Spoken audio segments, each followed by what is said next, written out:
A warm welcome to our discussion series, Transitional Justice, the Federal Foundation for the Study of the Communist Dictatorship in Eastern Germany and the Federal Government Commissioner for the New Federal States, Carsten Schneider, cordially invite you to these discussions. This time we are going to deal with the past in Spain, Portugal, and Greece.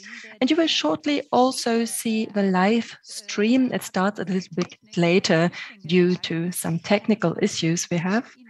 I would like to present the guests of tonight to you. They are Professor Gutmaro Gomez Bravo. He is a historian since 2006. He has been professor for history and contemporary history at Complutense University in Madrid. He has participated in many European projects on legal history and political violence, and he focuses on the Spanish contemporary history, the Spanish Civil War, Franquism, and politics of memory. From Lisbon, we warmly welcome Luis Farina, also a historian. Until 2020, he was the director of the Museum do Aljube. This is the museum in Lisbon dealing with the history of the dictatorship. In the meantime, he is also a member of the board of the museum and belongs to the committee for the establishment of a new National Museum of Resistance and Freedom in the fortress of Peniche. For a long time, he worked as professor of contemporary history at Lisbon University and wrote many texts on the Salazar dictatorship. And from Leipzig, we have Adamantios Skordos. He actually works and lives in Germany and Greece. He's also a historian, and since March 2016 has been the scientific assistant of the director of the Leibniz Institute for the History and Culture of Eastern Europe. He focuses on politics of memory and history, on the history of international law, and pan-Slavism and anti-Slavism. Luis Farina sent us the following quote. Portugal experienced a tentative phase of transitional justice after the Carnation Revolution. However, 4 decades have not succeeded in rehabilitating the victims of the dictatorship. For a few years now, right-wing extremists have been trying to discredit the Carnation Revolution and blame it for the economic crisis in Portugal. Historians and memorial workers are fighting against this form of historical misrepresentation. End of quote. Mr. Farina, I already mentioned earlier that you are now in the board of a museum which you've been establishing together with others until between 1928 and 65. It was a prison for political prisoners, and today it is the Museum of Resistance and Liberty. And it sounds as if the reappraisal of the past has its place in Portugal. But you say that Portugal did not succeed after a tentative phase of transitional justice to rehabilitate the victims of the dictatorship. When you think about how Portugal deals with its past, which different phases can you see? And at which times did the reappraisal of the past take place? In what way? And where are we today in Portugal?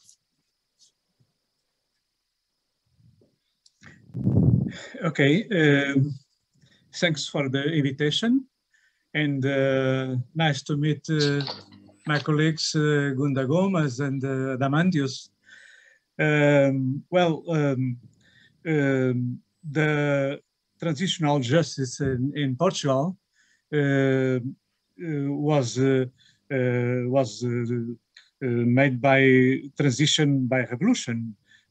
Was accomplished by revolution. The dictator state and these institutions, of course, were dismantled after Carnation Revolution in 25 April 1974. But the first military president of the Republic, General Spinola, wanted to maintain a new colonialist regime in African colonies, where policy was necessary. So he resisted to dismantle the policy too in the few months after the revolution. Since the beginning, it was the popular movement and the military movement of young captains that conducted the revolution.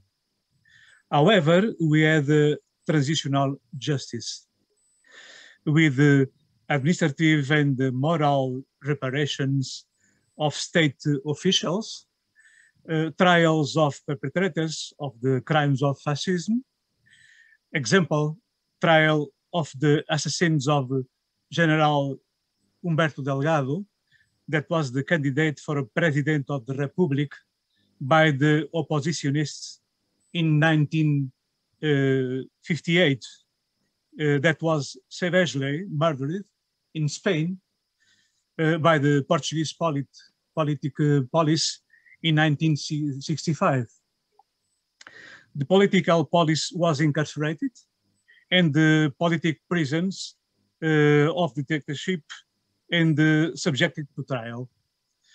But this transitional justice has been very timid, incomplete, and unfair for 3 or 4 reasons.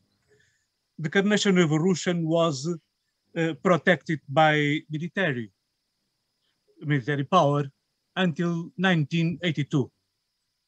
And the military had great responsibilities in the political administration of the regime and in the crimes of the colonial war. So it was difficult, very difficult, to investigate and to punish. At that time, the Truth Commission in 1982, the Truth Commission was dismantled by the governments of the beginning of the 80s, by the governments and by the militaries. And the judiciary was a state body that didn't change much with the revolution. It maintained its untouchable status.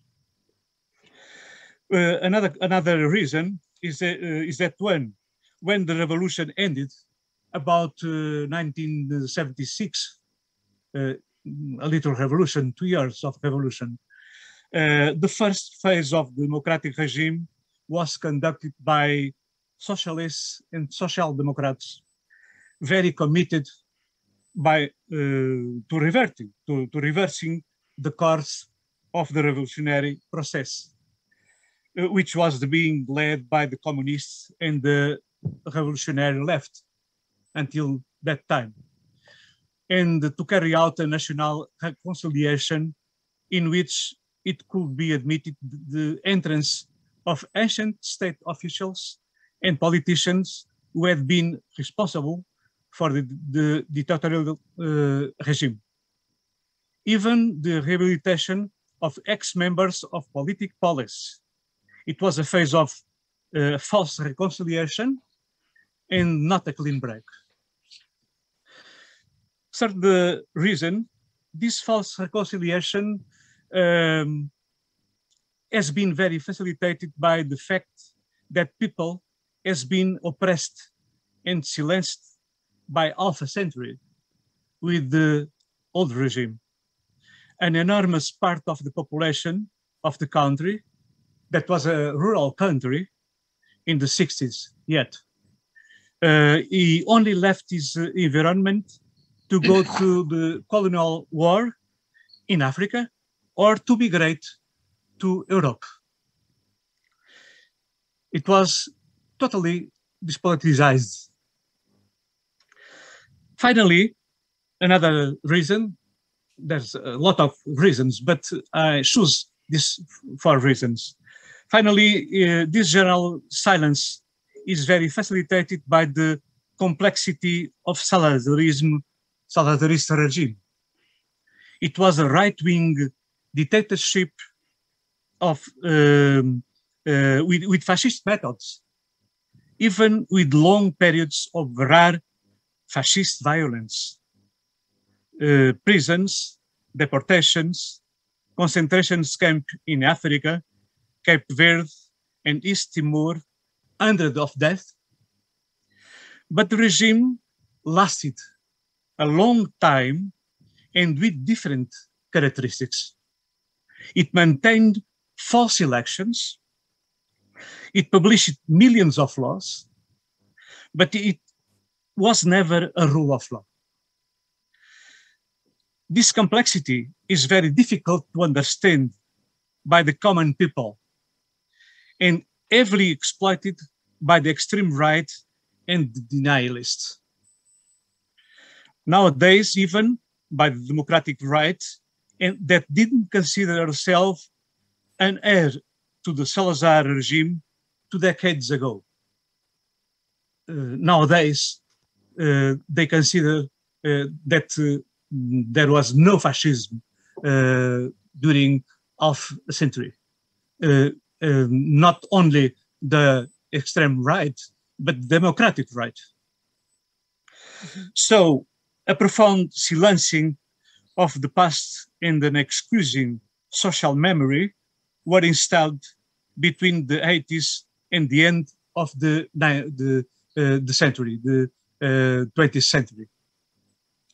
3 decades after the Carnation Revolution, a profound amnesia about the past of dictatorship took hold.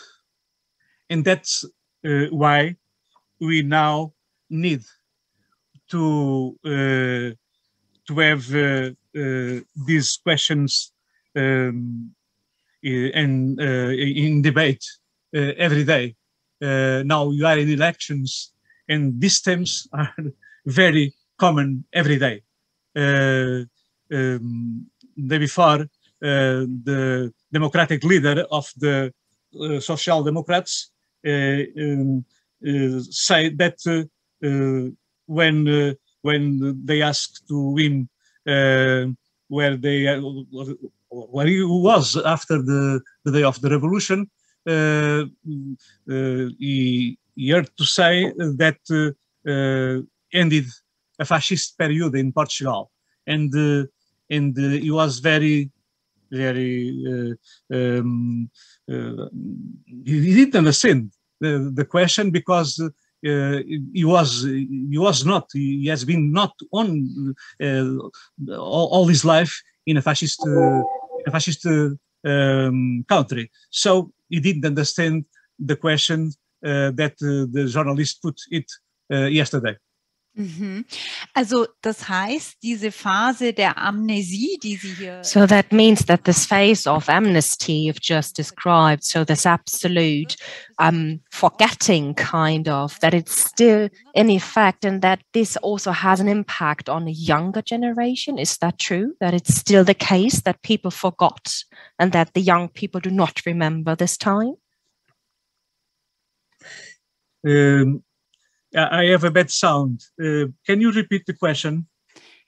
Diese Phase der Amnesie. So this phase of amnesty you've just described, so that people forget, has it still an impact? Has it still an impact on a younger generation?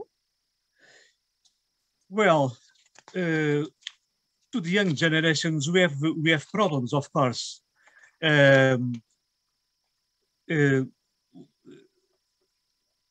Because only a few people, even in schools, we have many difficulties. Only a small number of primary and secondary and higher education students learn and discuss the country's contemporary history.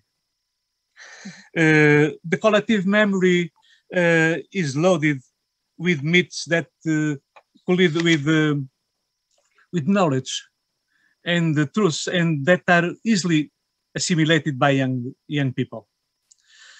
However, we have public policies, and these public policies have put museums like the museum I have installed.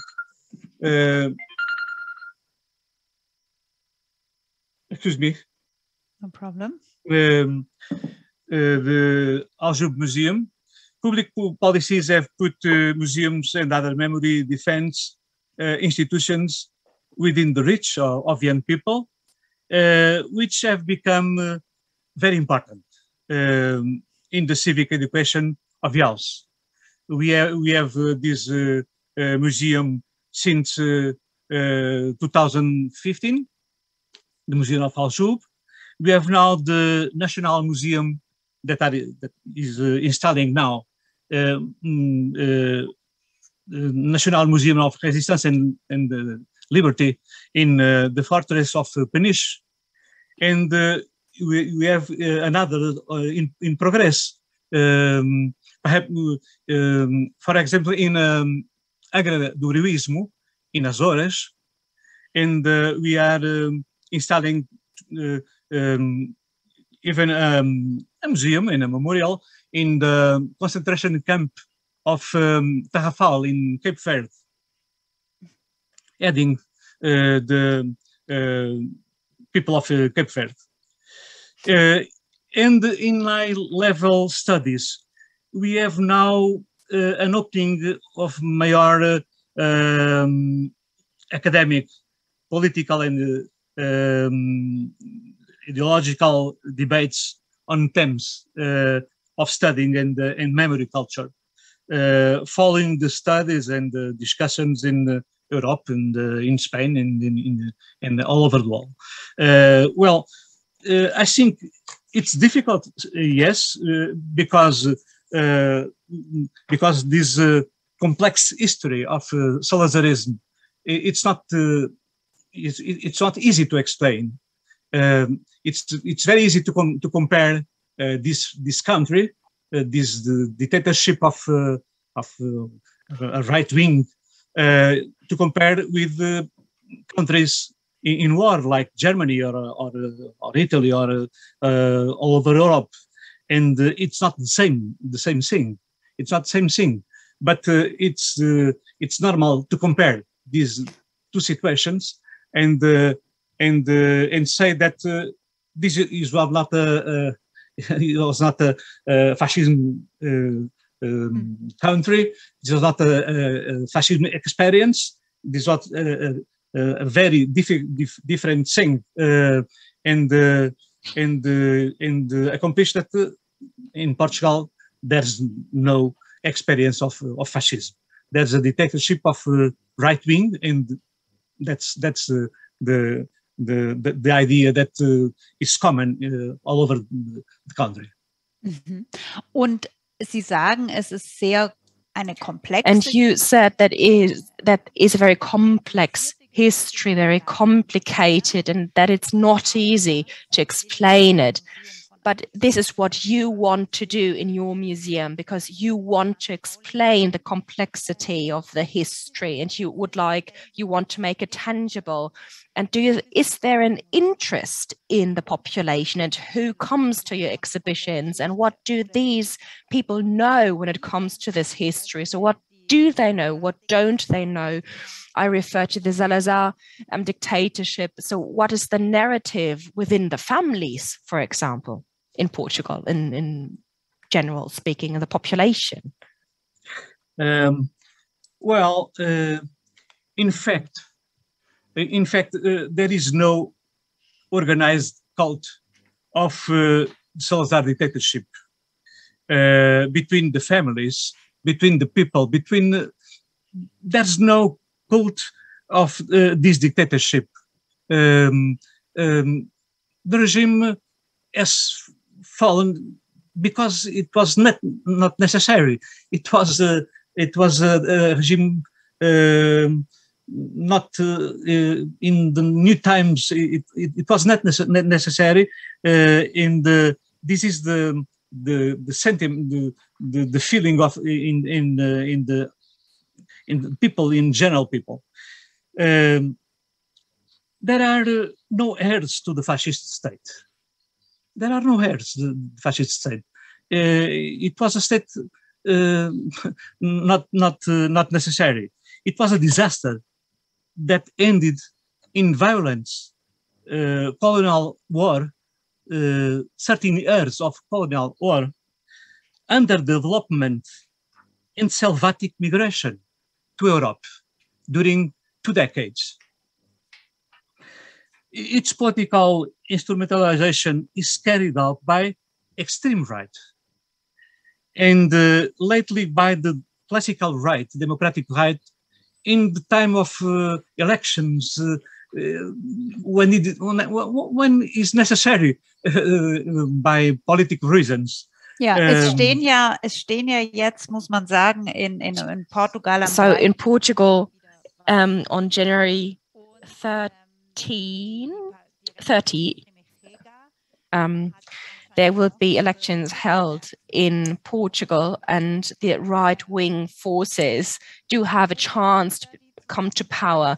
Do you think there is a correlation between the silence of the people and the uprising of the right-wing parties? Do you think that there is a correlation between these two facts? Yes, it's very clear. It's too clear. Now we live a time of elections, and it's too clear every day.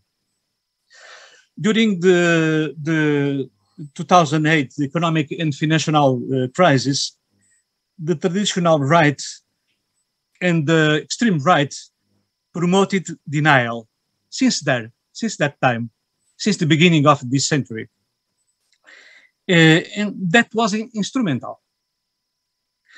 The Carnation Revolution would have been for them, would have been unnecessary and even pernicious, because it was responsible for the country's economic backwardness. And they say fascism never existed. Decolonization would have been a crime and a betrayal by abandoning African territories.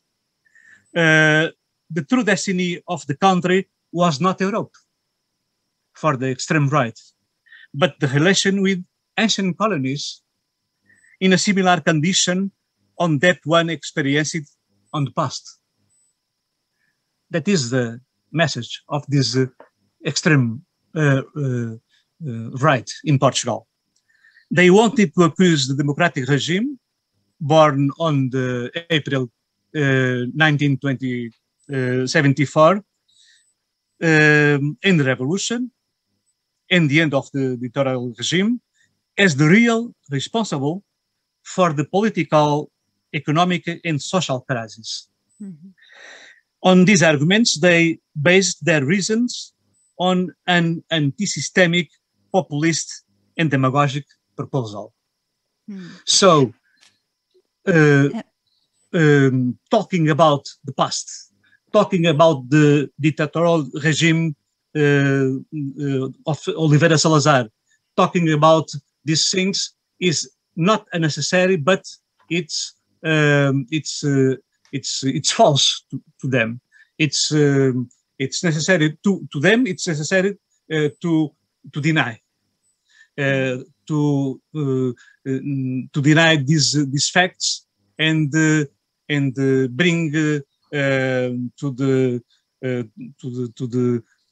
today the silence, the normal silence of the people that was common in the ancient regime. Herr Farina, ich glaube, Ihr Punkt ist rübergekommen, also dass dieses lange Schweigen. So I think we've really got your point. Thank you so much. So that this silence changed into denial in the past, so that there is some kind of falsification or misinterpretation of history.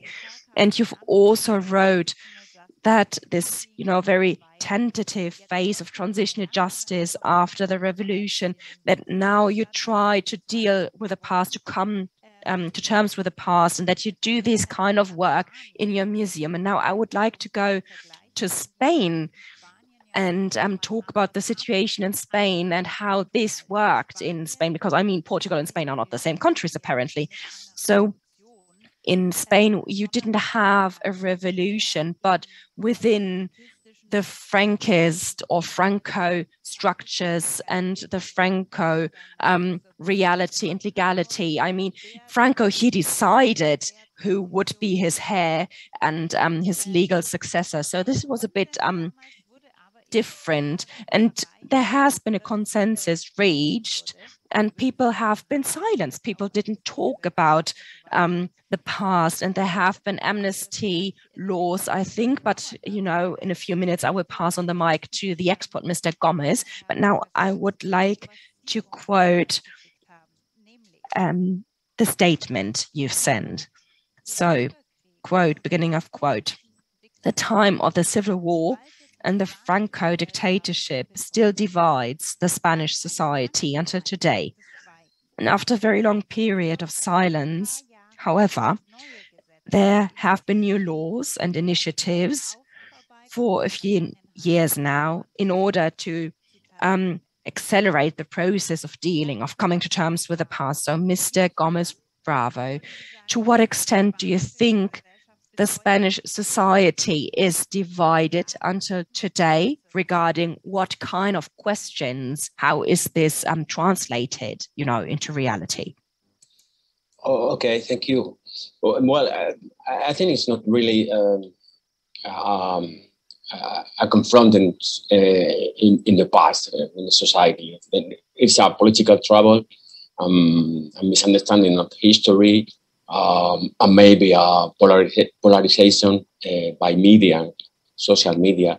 But it's not a social problem. It's not a real or everyday problem. It's just a populism and the use of history in this kind of political agenda. But it's not a social problem. It's not the 30s now.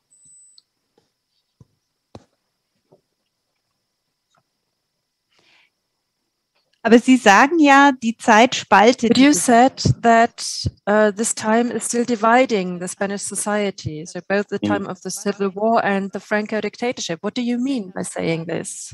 Which division do you have in mind? No, the division is the use of history, the use of past, the opposition against the memory, the reparation law. And I try to explain in my broken English this kind of things if you want, but because the origins is the Civil War. No? The difference, for example, with Portugal is not only the end of the dictatorship, it's the beginning. The beginning is a civil war with 500,000 people killed. 200,000 of them almost were civilian. So this is very important. Were executed in the with no battlefront. No, there's no just only repressive. The beginning of mass execution for the institutionalization of Franco regime. This is the real problem. After that, we don't know 20% of territory state today. We don't know where the bodies are today. After in 1939, Franco shifted his attention to other forms of repression, for example, prisons, concentration camps, trials, purges, forced labor, eviction, expropriation of property, and so on. So these different kinds of violence, lethal violence and economical violence built the Franco regime. But he also, this is, I think, the main problem now. He also looked at celebration, commemoration, and very important for us, the relocation of those who were killed in the nationalist side. The first wave of civilian exhumation took place immediately after the war as part of the winning side, national reconstruction, and the organization of a new dictatorial state. Plaques with the name of those who've fallen for God and Spain were placed outside church walls in almost every village of Spain, representing a centuries-deep alliance between nation, military, and Catholic Church. And Professor Gomez, sorry if I, Entschuldigung, wenn ich Sie unterbreche. Professor Gomez, sorry for es interrupting gibt ja you, nun but auch neue Gesetze. Also zum there are new Beispiel wurde laws eine today. Umbettung For Francos example, a transfer of the remains of Oder Franco took place, and an act, the Democratic Memory Act, was adopted. As far as I know, it is already adopted by Parliament, and it envisages that the government has to deal with acts of violence of the dictatorship and of the civil war from May on. But how did this come about, and why did it take such a long time for these things to happen? Well, I think I try to explain. I think the problem is the fear, the fear. And Franco for 40 years was perfect fabric of fear. And as you say, the monarchy after Franco, in the cap of the state is the institutions is still on the power. So the fear is still in the memory of the war and the dictatorship. For example, until 30 years, the parliament never condemned the Franco regime. So there's no political agree with this.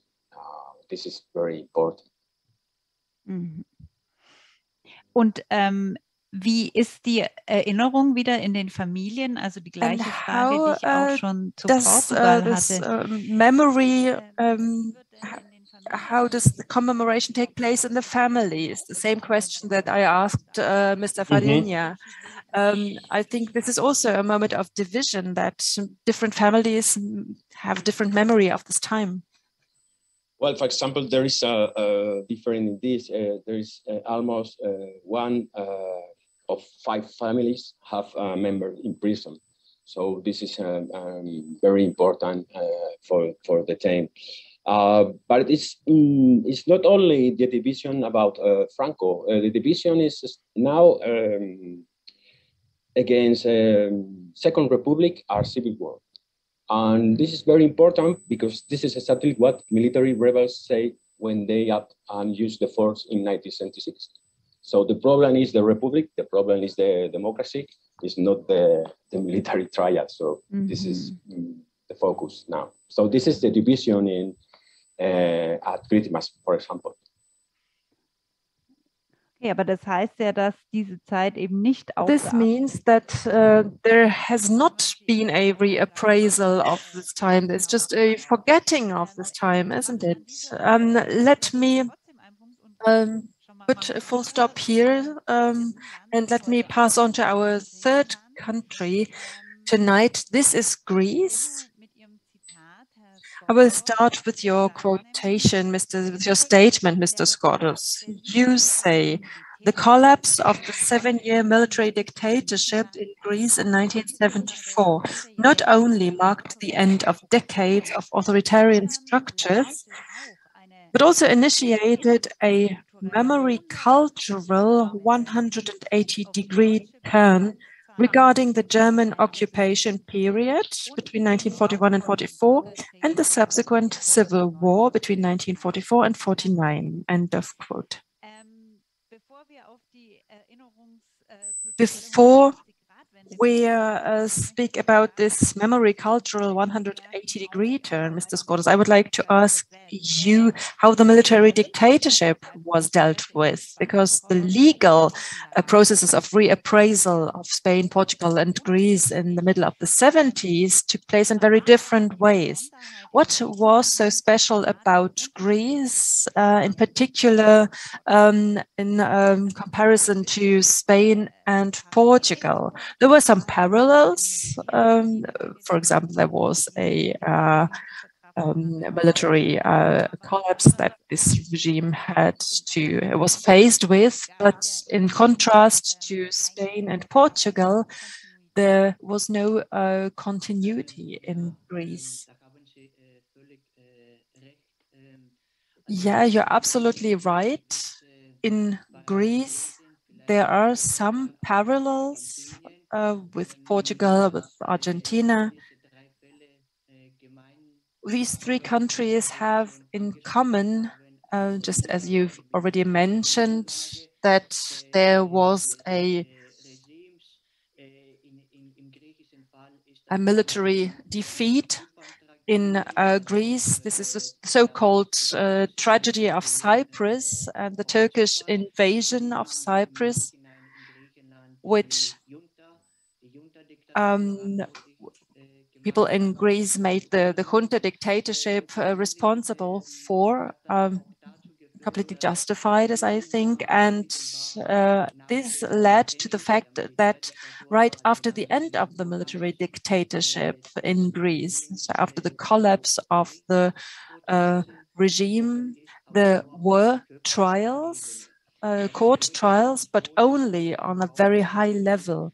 That meant that mainly those were made responsible who participated in the coup d'etat in 1967. And this is why this trial was called the trial against those who were in responsibility of this coup d'etat on the 21st of April 1967. The most important participants in this coup d'etat were first sentenced to death, then their sentences were transformed to lifelong prison sentence. And then there were some trials against those who participated in the bloody suppression of uprisings and those who participated in the violent actions of the regime. To sum up, these were the only real measures in terms of transitional justice in post-dictatorial Greece. So the main responsible people of the regime were put to trial. And this is very similar to Argentina, for example. But how was this military dictatorship dealt with later?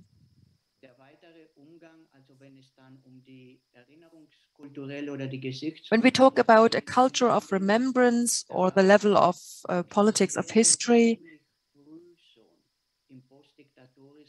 we can say that in the post-dictatorial Greece, there was a consensus, a cross-party consensus.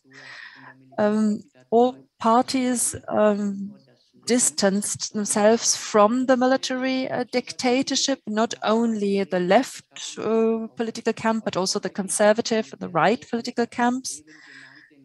This has to do with what I already mentioned with the tragedy of Cyprus, but it also has to do with the fact that the military dictatorship, in contrast to the Franquist Spain or to Portugal, with the coup d'etat of 1967,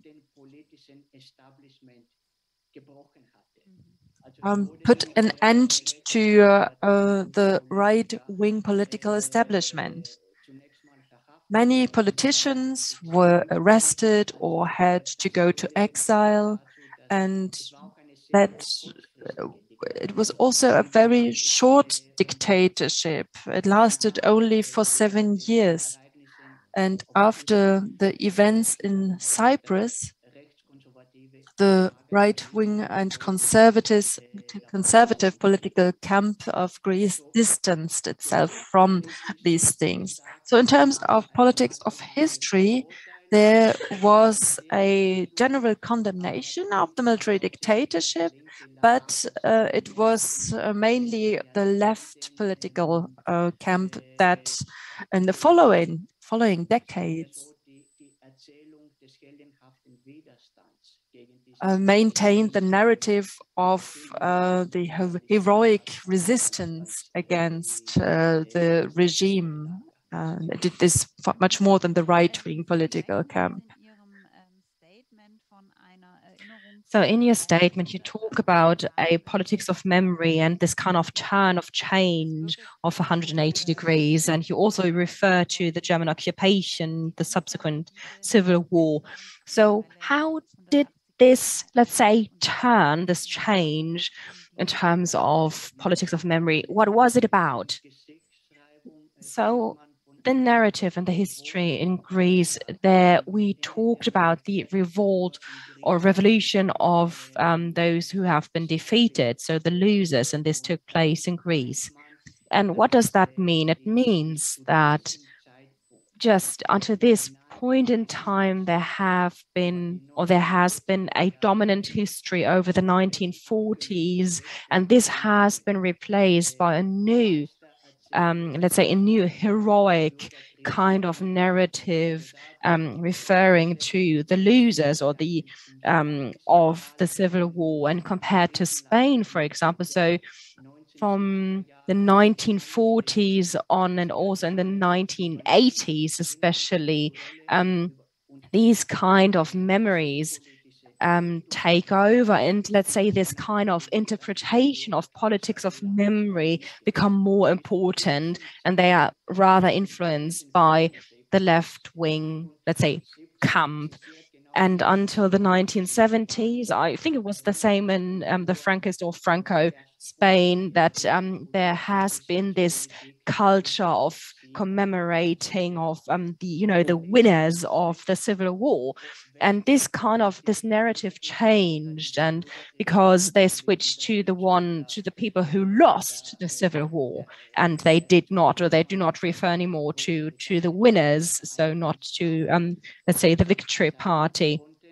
And of course, in the second half of the 1940s, this changed a bit, and during this time, the Greek communists have been, well, they lost this battle apparently, and I think the left-wing, let's say, political spectrum was rather in favor of this, and I think this really changed in terms of politics of memory, and this has been part of the developments. But one question, what about the reconciliation process between these two camps today? Because you've said that there has been a change in terms of politics of memory, and that it's not only the one part, the left wing or the right wing history that is, let's say, talked about. But what about the reconciliation? Do you think that the two flanks are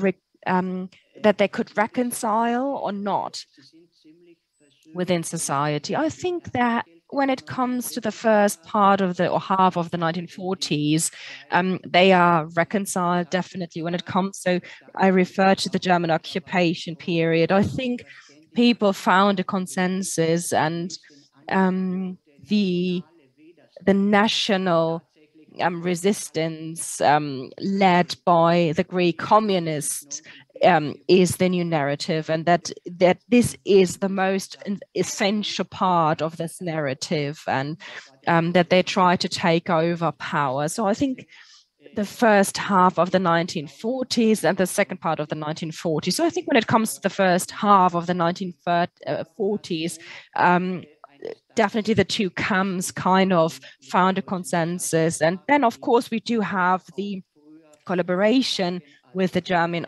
occupations. And in the past, people said, okay, it was necessary, you know, in order to fight against this communist aggression, to collaborate with the German occupants or occupying forces. And this was a collaboration that was not okay, of course. But when it comes to the second part, the second half of the 1940s, so the time of the subsequent civil war in Greece, there are different camps and, of course, different opinions and no real or genuine reconciliation, because there are one camp says, okay, Greek has been, you know, saved from the Slavic communist influences in the past. And this is especially an interpretation that is used by the right-wing parties. And on the other side, there is still the Civil War as resistance against the US-American imperialism, and, you know, that there have been people betraying the country. But nevertheless, these are the different interpretations. And the Civil War nowadays becomes more and more accepted as such as what it was, because it was a civil war. Okay, thank you very much. I think I definitely need to, I found a parallel to Spain, Professor Gomez Bravo. So what about the trenches or the divisions within society and the Spanish society, and what about it? You know, are the people really like deeply divided when it comes to this topic? At the moment, no. But the real problem is the amnesty of 1977. So all the Franco crimes is still remain impunity. This is very high problem now for a constitution and a change in politicians that want the human rights or in the values of our society. So cross and this is the real problem in political controversy. But the reconciliation after civil war is a long time ago. Just two different things. Mhm, mhm. Wir haben noch eine Frage an Okay, we've received a question from the public to you, Mr. Gomez Bravo, and the question is the following. So what kind of role did the Catholic Church play or plays within this coming to terms with the Franco era, because Franco was really, you know, a Catholic, his wife as well. And what about the reconciliation processes? And are what about the church? Do they take part in the reconciliations? And what role play the institutions like the royals and the church when it comes to this, let's say, process of coming to terms with the past and reconciliation? But Catholic is the base of the Franco regime. We call it's not as fascist as Catholic, nationalist Catholic system. In the 40s, in the 50s, and they have it's the state. There's no state in Spain. The real public sphere is the Catholic Church. But in the 70s, there's still change of position. This is the Vatican positions, not only the high hierarchy of Spanish Catholic Church. They asked for reconciliation in 1971. This is very important. So it's only the army still stay with Franco. So this is another problem. But after in democracy, they are very critical with the. Und was macht die Kirche heute? And what about the church today? Who do they deal with their role in the past? Do they talk about it or, you know, come to terms with it, deal with it? they talk more about they are with thinking and or this kind of revisionists are thinking more in Second Republic persecution of a Catholic Church in the 30s. So this is very complex because it's not necessary Franco is today only in media or only in newspaper. The Catholics are the real factor, the real estate or Franco system. So this is the main question.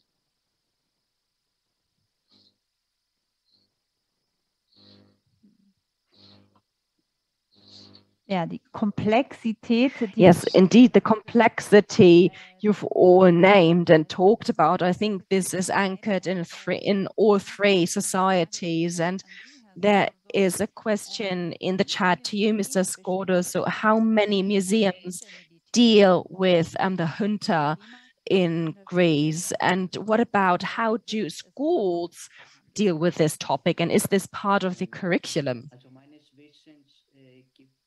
So as far as I know, there is no museum on the military junta in Greece, but what we do have is that there are a few former concentration camps in very rural islands or parts of the country where these concentration camps became some kind of a memorial site, that they do have this status. But when it comes to school books, to textbooks, I think there is one chapter dealing with the military junta, with a dictatorship. But I think, and my personal opinion is that it is not enough, and that this chapter is so, it's at the end of the book.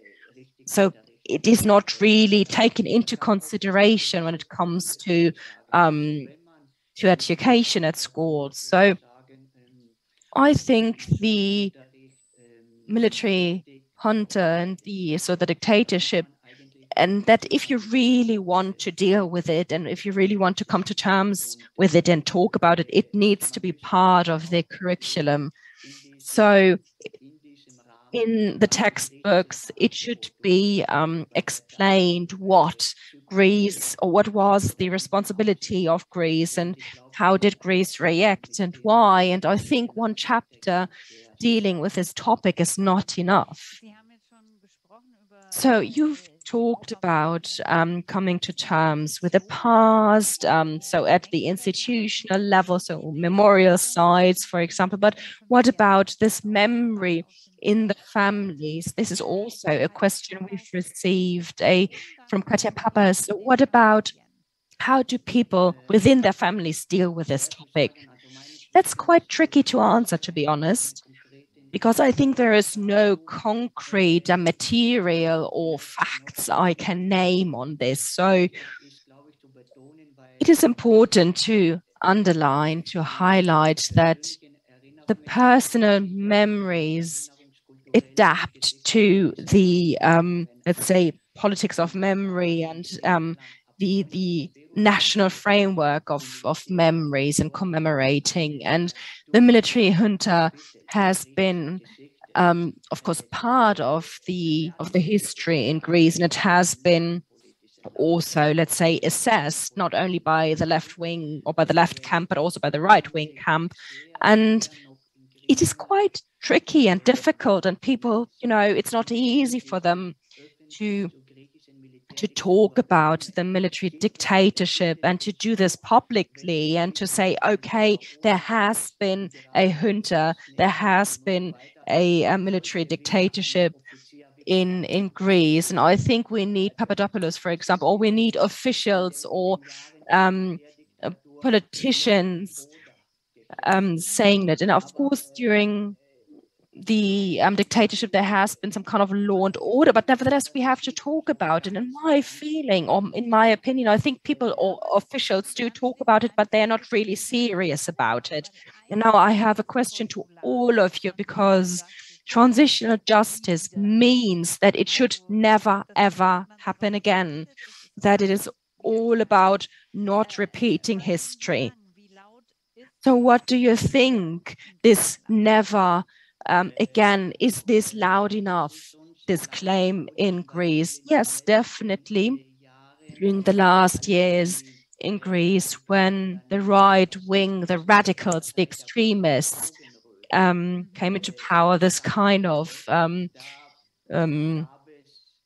the party, the Dawn Party, so to speak, or this Dawn movement, when they became more, let's say, powerful, that and then people said, no, this we should not jump on this train. We are against racism, never again, and we are against the military dictatorship, of course. And so I think the military dictatorship, so the junta, has been or is rather perceived in a negative way, then I think there is a strong and clear no. Portugal. Thank you very much. Mr. Farina, what about Portugal? For a long time, we had the feeling that the Portuguese society never again wants to live under such a dictatorship and is absolutely immune against right-wing movements. However, we see a rise of the right, the political right now. How loud is the never again in Portugal? No, we can think that it's possible again because we are a society with fragile democratic institutions, yet compared with half a century of dictatorship and the First Republic that was not democratic. A century, not democratic century, and the people very silenced at all the time. Today is difficult to them, to the 1 million of men that went to war, explain why they went to war. And the war is a taboo. The colonial war in Portugal is a taboo yet. And when we want to talk about this subject is very difficult. People prefer silence than discuss these problems. That was the habit of a century, half a century, and until the beginning of the 21st century, we think that was not possible. But at the beginning, I give you an example. In 2007, Oliveira Salazar, the fascist dictator, was elected in a public television context as the greatest statesman of the 20th Portuguese century. That was a democratic television, but is important to understand. It's important to understand. How can you explain that this happened? The habitude of being half a century without talking about politics, silenced by oppression and by repression and by police and so on, in a society that was very rural in the 60s or the 70s even. So it's possible. It's possible to talk to this society in new terms, as we thought that was not possible in the end of the last century. But since this crisis of 2007, 2008, things changed very much, and we had right policies, right parties, extreme right parties now you have populist parties, and in these elections, perhaps they are crucial to the democratic right going to the government. It's possible that the party Chega had votes sufficient to go to the government with the democratic right. It's a possibility, and it's a great change in this country, because after the revolution, the society seemed to have changed a lot, and seemed to that was not possible again to have a dictatorship. Now it's difficult to think about the future in politics, and in this context that was necessary. Etwas bittere Bilanz, was Portugal. So you draw a rather bitter conclusion about Portugal. Mr. Gomez Bravo, how loud is the never again in Spain? You already explained the continuation and the complex role of the monarchy and the church. How loud is the never again in Spain today? I think we have similar problems, but in particular in Spain, we use the past from the right to the left very bad. We are now normalizing violence, the use of violence, not only political violence, and human rights are just words for most of the people. So this opened the windows to the worst phase of our past. I'm not very optimistic. Sorry. Also lauter bittere Bilanzen auch. Very many bitter conclusions. Mr. Scordes for Greece was more optimistic. We've got one more question from our audience, which I would like to ask all three of you. We already talked about how important a reappraisal of the past is and how slowly these processes started in these societies. And the question of Mr. Vasquez is, which role do contemporary witnesses play in this process? Mr. Farina, I ask you first, because you have been working with contemporary witnesses a lot. Well, in this situation, we had a reaction, a political reaction too, of course, and a political reaction to silence it and excusing amnesia, and we have very active groups of promoting groups of memoria that are very active in explaining, in reacting with the governments and with the policies, and we have results too. We have now a society more divided in two extremes: extreme right, extreme left, and the center more.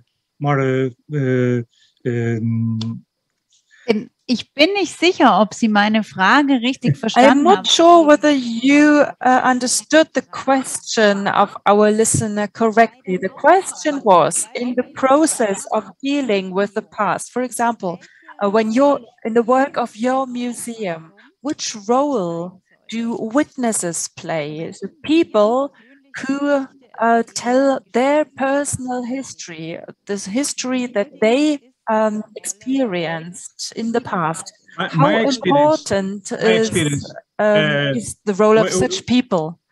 Well, I think in Portugal, as there was no reparation, moral reparation at that time, and recognition of the victims, I think that only the history can repair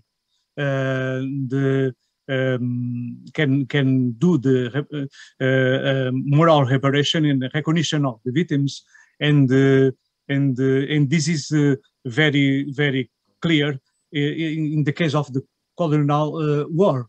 The crimes of the war in African territories only now are common talk in the society. Only now is possible to talk about this, and I think there's no judiciary means to take care of this. Only history can repair these questions and explain to people and to other people, to the world and to the new nations, African nations, these questions and the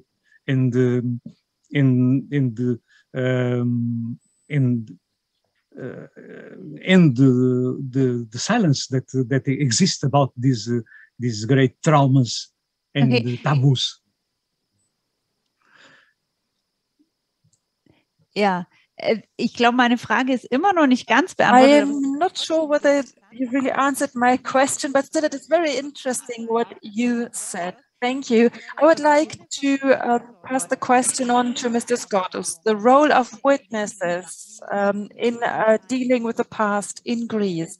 How important is this role? How much are witnesses included into this work? Their role was very important in the years of transition and less today. I was talking earlier about the time when the left political camp took over public life and took over politics after the military dictatorship. At that time, in the Greek press, many people gave statements who were tortured during the military dictatorship and who actively resisted the dictatorship. And the pressure that emerged from and in society to put those to trial who were responsible for these crimes. This pressure started at that time. In the Greek public, there were people speaking up. Also in the coming decades, these were people who had a certain political influence. Many of them also went to politics afterwards. But yes, I wanted to say that witnesses played an extremely important role in Greece in the first years after the end of the dictatorship. Today, since the reappraisal of the military dictatorship draws a lot less attention compared to the years of occupation or the years of civil war, they play a less important role. Mr. Gomez Bravo, what about Spain, the role of contemporary witnesses? Well, I think we need 2 or 3 things in this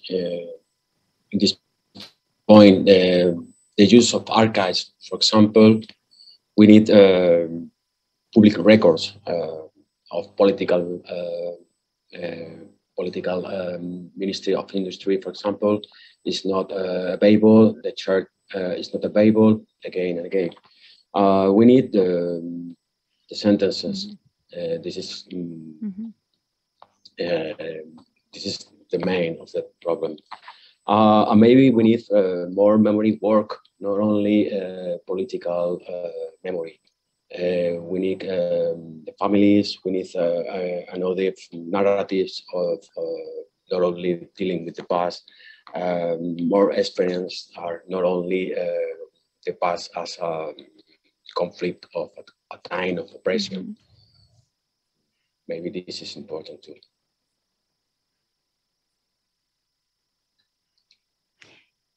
Ja, das ist schon ein sehr gutes Stichwort für die letzte Runde, die ich This is a very good statement for the last round. You already mentioned one wish. You mentioned that you want archives to be open. You want new narratives. Now, Mr. Farina, what are the 3 things that you want most for the process of dealing with the past in Portugal? 3 things, 3 wishes. Please, can you repeat? Now you've got 3 wishes. A fairy comes to you and tells you that you've got 3 wishes. You can wish for 3 things for your work, for dealing with the past in Portugal. What has to change? What has to improve? I can't understand. I have a bad sound now. I had a bad sound. I can't understand. Schade. Gut, dann müssen Sie That's a pity. Okay, then you have to tell us afterwards. Or maybe you can just say your wish for yourself. Mr. Skordos, now I pass the floor to you. What are your wishes for the reappraisal of the past in Greece? So first of all, I would like to, or what I want to have is that the professional historic graphic kind of reappraisal and coming to terms with the past in terms of the occupation period and the Civil War, that this can kind of, be, that it can work, because there are a lot of good, great historians, a whole new generation of historians here in Greece, and they do work in the field of the German occupation and the Civil War. And I think they definitely have to keep on working on it. And also, these historians should deal with the military dictatorship, with the military junta in Greece. This is of utmost importance. And of course, access to the archives is key, and to get the information and to get information after 1974.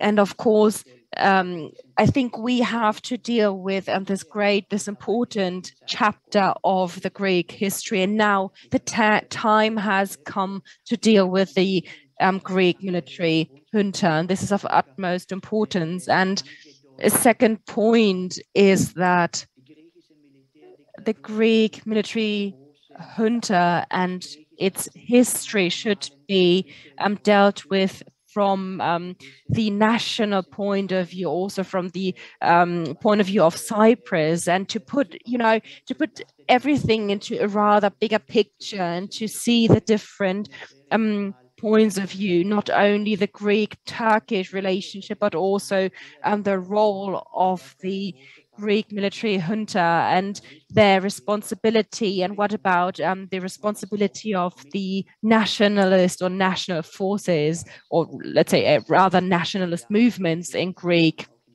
And I think that we need to talk about it in order to create, let's say, to reduce tensions when it comes to this topic.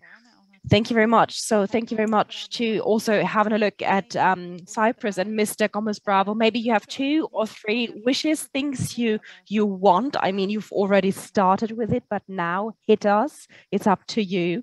What do you want? Well, I think the archives, not repeat, but the end of the silence. This is very important. And for example,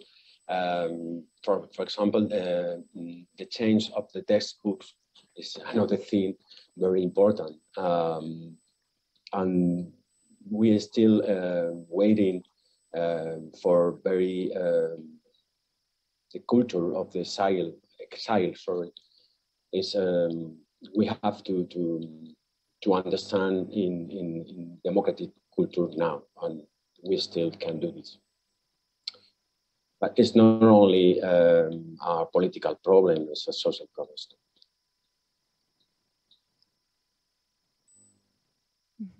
Vielen Dank. Herr Farina. Thank you so much. Mr. Farina, what do you want? What do you wish for the future? Or what, you know, when it comes to the work of coming to terms with the past or your work, what do you want? Just imagine you have 3 wishes for the future. What do you want? Yes, the future. Well, in Portugal, we want a great change, a great change, a great economic change, and a new democratic country with not only a formal democracy, but a democracy with real rights to all people, because the regime,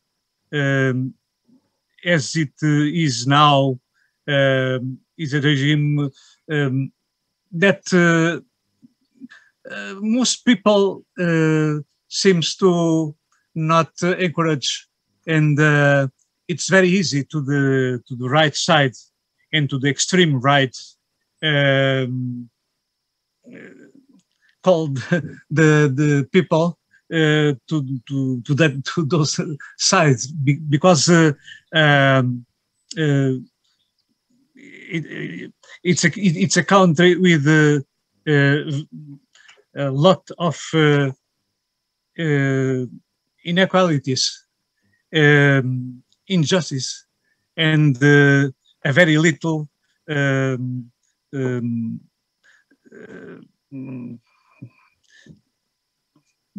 mode of life, a life with the most difficulties to a great part of the country. It's very easy in this context that people vote or not vote in the right side, and in the parties that that won't and that can change the system, the democratic system. That's a question in Portugal. Ja, vielen Dank, Herr Farina. Thank you very much, Mr. Farina. So I think it really became quite clear that that politics and policy making and history are closely intertwined. Thank you so much for your insights. Thank you very much for the information, and thanks to the interpreters working in the background and building bridges. And thanks to Susanne Konczak and Chetusa from Echo Conference Dimension, and thanks to Mr. Staubach from our technician here today. Thank you so much. Thank you, ladies and gentlemen, for taking part in this, in this event, and for sending in your questions. And on March 1st, yes, so in a few weeks, we will deal with truth commissions in Latin America. And I wish you a lovely night, all the best, and I hope to see you again. Thank you. Say goodbye. Bye. Bye-bye. Bye. Take care. Too.